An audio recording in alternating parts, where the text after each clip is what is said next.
असं अगदी पेढ्यासारखं मऊसूत गुळपोळीचं सारण करायचं आणि छान अशा खुसखुशीत हव्या तेवढ्या पातळ गुळाच्या पोळ्या तयार करायच्या. यापेक्षा सोपी रेसिपी तुम्हाला कोणीच सांगितली नसेल. नमस्कार, डॅम्स किचनमध्ये मी दमयंती तुमच्या सगळ्यांचं मनापासून स्वागत करते. आज ना अगदी झटपट सारण तयार करून गुळपोळी तयार करूया. बघा, सारण करायची रेसिपी सुरू करूया. तर इथं मी ना 1.5 वाटी गूळ घेतलेला आहे. आता वाटीचं प्रमाण एकसारखं ठेवा, म्हणजे मग आपलं गुळाच्या पोळीचं प्रमाण अजिबात चुकणार नाही. तर 1.5 वाटी गूळ एखाद्या पातेल्यामध्ये घ्यायचा. असा हा गूळ चिरून किंवा खिसून कसाही घ्या. सेंद्रिय गूळ वापरा, चिक्कीचा गूळ वापरायचा नाही. नाहीतर आपली पोळी फार कडक होते.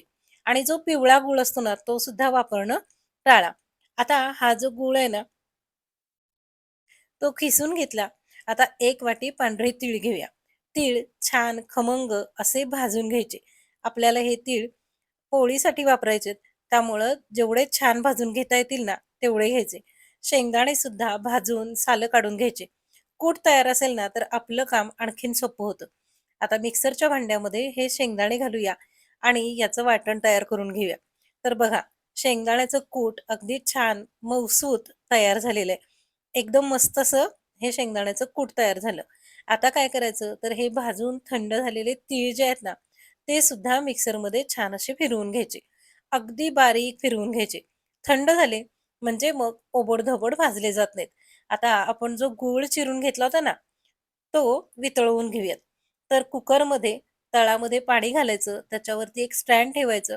नंतर हा गूळ जो आहे, तो ठेवायचा आणि त्याच्यावरती झाकण घालायचं आणि अगदी मंद गॅसवरती म्हणजे साधारण 7 ते 8 मिनिटं लागतात. तर मंद गॅसवरती आपण याची एक शिट्टी करून घेणार आहे. म्हणजे आपला गूळ वितळेल. तोपर्यंत इकडं कणिक भिजवून घेऊया. तर इथं मी 1.5 वाटी कणिक घेतली. आता याच्यामध्ये चवीनुसार मीठ घालून घ्यायचं आणि नंतर थोडंसं म्हणजे एक पोहे खायचा चमचा जो असतो ना, ते बेसन पीठ घालून घ्यायचं. आता बघा, हे सगळं एकत्र करायचं आणि याच्यामध्ये साजूक तुपाचं म्हणजे घरच्या तुपाचं कडकडीत असं 2 चमचे मोहन घालून घ्यायचं. तेलाचं किंवा तुपाचं कशाचंही मोहन घातलं तरी चालेल. पण तुपाचं मोहन घातलं ना, तर पोळी अगदी खुसखुशीत, चविष्ट आणि सुगंधित होते. या तुपाचा जो सुगंध येतो ना, तो खूप छान येतो. म्हणून तुपाचाच वापर जरूर करा. तर आता हे पीठ जे आहे, ते हाताने सारखं हलवून घ्यायचं. मस्त झालं पाहिजे. सगळ्या गुठळ्या मोडल्या गेल्या पाहिजेत. हे बघा. आता या गुठळ्या मोडल्या गेल्या, की इथं आपल्याला हे जे पीठ आहे, ते हलकं लागायला लागतं. हाताला जोपर्यंत हलकं लागत नाही, तोपर्यंत तूप आणि पीठ हलवत राहायचं. आता इथं मी 1 वाटी पाणी घेतलंय, पण 1 वाटी पाणी लागणार नाहीये. तुम्हाला मी नंतर दाखवते. अर्धीच वाटी पाण्यामध्ये छान अशी ही कणिक मळून झाली. तर याचा घट्टसर गोळा करून घेऊया. आपल्या रोजच्या चपातीपेक्षा याचा गोळा थोडासा घट्टसर असतो. बघा, एवढं पाणी शिल्लक राहिलेलं आहे. अर्धी वाटीपेक्षा कमी पाणी लागलं. म्हणून हा गोळा जो आहे ना किंवा पाणी जे आहे ते बेतानीच वापरायचं. तर असा गोळा तयार झाला. आता हा झाकून ठेवूयात. इकडं कुकर थंड झालेला आहे. झाकण काढून घेऊयात. बघा, गूळ छान असा वितळलेला आहे. आता हा गूळ थोडासा गरम असतानाच याच्यामध्ये आपलं सगळं साहित्य घालून घ्यायचं. मस्त असा गूळ तयार होतो. हा थंड झाल्यानंतर बाहेरच्या हवेला 8 दिवस टिकतो बरं का. तर आता पहिल्यांदा तयार करून घेतलेलं शेंगदाण्याचं कूट आणि त्यानंतर तिळाचं कूट. हे दोन्हीही एकत्र घालून घ्यायचं. छान हलवून घ्यायचं. आत्ता जरी हे सैलसर दिसत असलं, तरी जेव्हा हा गूळ पूर्ण थंड होईल, त्यावेळेला मात्र हा पेढ्यासारखा किंवा पुरणासारखा मऊसूत होतो आणि आपण जशी पुरणपोळी लाटतो ना, तसंच. आता बघा हे थंड झालंय. थंड झाल्यानंतर मिश्रण छान असं मिळून आलंय. बघा, मस्त गोळा तयार झाला. आता असे याचे छोटे-छोटे पेढे तयार करून घ्यायचे. बघा, किती सॉफ्ट मस्त असा गोळा तयार झालाय. रंगही छान आलाय, चकाकी छान आली. आता ही आपली कणिक ती पण भिजली. तर त्याला फक्त एक हात फिरवून घेऊयात आणि याचे छोटे-छोटे गोळे करून घ्यायचे आणि गोळा असा पोळपाटावरती ठेवून लाटताना सुरुवातीला पुरी एवढा लाटायचा. त्याच्यानंतर हा तयार केलेला गुळाचा पेढा जो आहे, तो याच्यामध्ये ठेवायचा. काठापर्यंत पुरण जावं म्हणून हाताने थोडासा पसरून घ्यायचा आणि नंतर हे बघा असं याचा उंडा तयार करायचा. म्हणजे जसं आपण पुरणपोळीचा करतो ना, तसंच 2 पारी करून एवढा व्याप करायची काहीच गरज नाही. अगदी झटपट काठापर्यंत पुरण जाणारी जाणारी आणि अजिबात न फुटणारी अशी ही गुळाची पोळी तयार होते. आता याला ना थोडंसं पीठ लावायचं आणि हवी तेवढी पातळ मस्त अशी ही लाटून घ्यायची. वरची पारी जर का थोडीशी जाड ठेवलीत ना, तर मग यातलं सारण जे आहे ते बाहेर येत नाही.